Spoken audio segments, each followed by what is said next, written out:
Ndaimilira pa gombe ndiyang'anitsitsa kukanani wabwinoyo komwe ndidzalowa.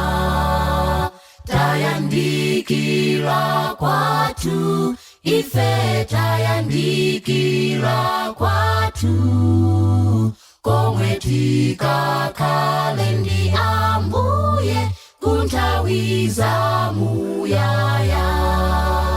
Tayandikira kwatu, ife tayandikira kwatu, komwe tikakhale ndi Ambuye kunthawi zamuyaya.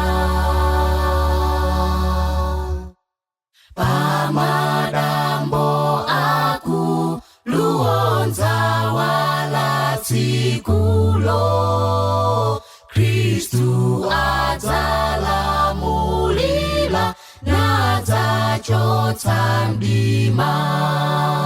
Tayandikira kwatu, ife tayandikira kwatu, komwe tikakhale ndi Ambuye kunthawi zamuyaya. Tayandikira kwatu, ife tayandikira kwatu, komwe tikakhale ndi Ambuye kunthawi zamuyaya.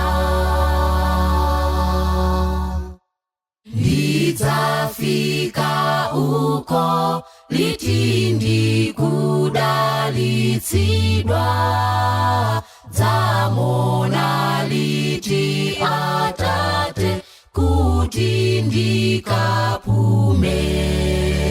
Tayandikira kwatu, ife tayandikira kwatu, komwe tikakhale ndi Ambuye kunthawi zamuyaya.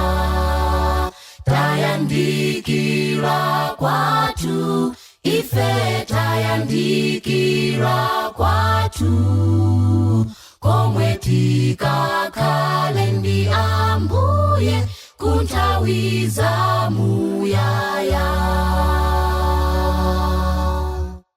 Moyo wanga uko ndwela kusiya dzikoli, ngana na mondwe aombe sindiopa konse.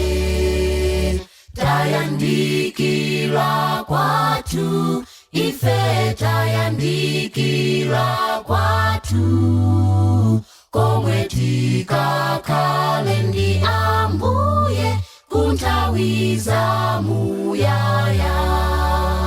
Tayandikira kwatu, ife tayandikira kwatu, komwe tikakhale